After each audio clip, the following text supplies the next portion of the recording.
At that time, the population was way smaller than it is today, and so there weren't that many homes. In my opinion, most of the homes were all wooden and tin roof.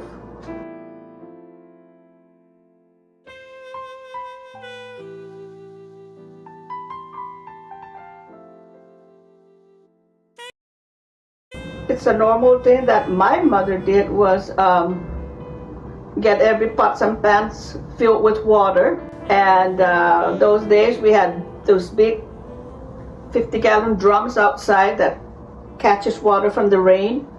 And if that thing wasn't full by the water from the rain, we fill it up with the water. Our house is elevated in the back and lower in the front. So in the back portion, we were able to stay underneath the house and be still in a standing position. So it was like a typhoon shelter for us. My mom would always, she was the one who always prepares ahead and start nailing all the plywood to make a square, a covered area, so we can more or less lie down and sleep. It's something that she has done before, and it was just, nothing unusual, but it turned out to be very unusual.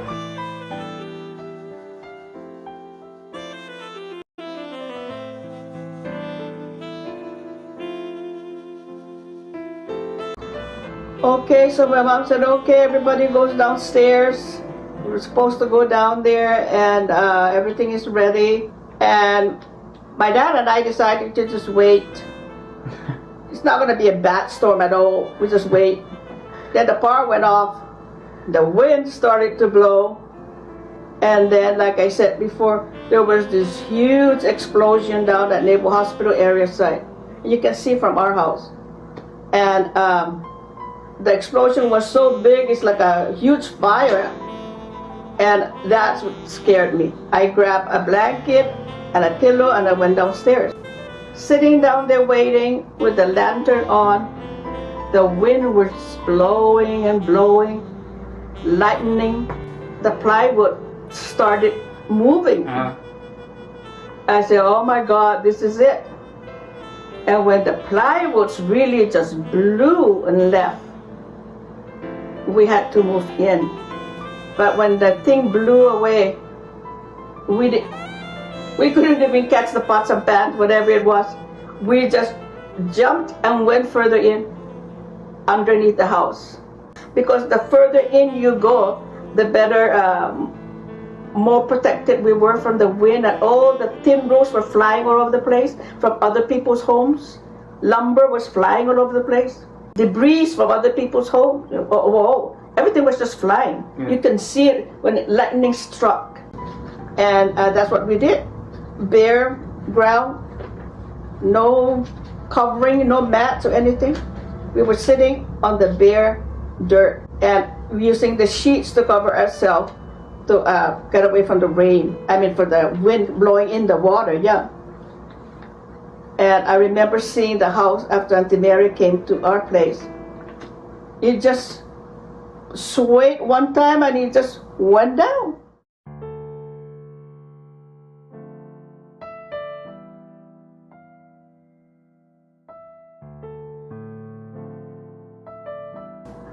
Then I went upstairs with, followed my dad. And unbelieving, our house wasn't that badly damaged at all. It's only about a couple of tin roofs, 2, 3, or 4 about 3 tin roofs from the kitchen side that flew. And a lot of things in the house were still dry, so it was good. But after that, though, even though we went upstairs and everything, come nighttime, the news was that people should not go outdoors because the typhoon is not really completely gone. Something like it was just going to come back. And so that before nightfall, we just packed a blanket, a pillow, and water, and went down to Naval Hospital. And we waited up there. Those were, like Naval Hospital is a concrete, so we went there, it was opened up, and people were just stuff in there, hallways, whatever it is. Just find a corner. And we just waited and waited and waited. And the military was the one that, get all this news about the typhoon and everything. And finally they said, it's clear, everybody can leave. We went back home, start cleaning up.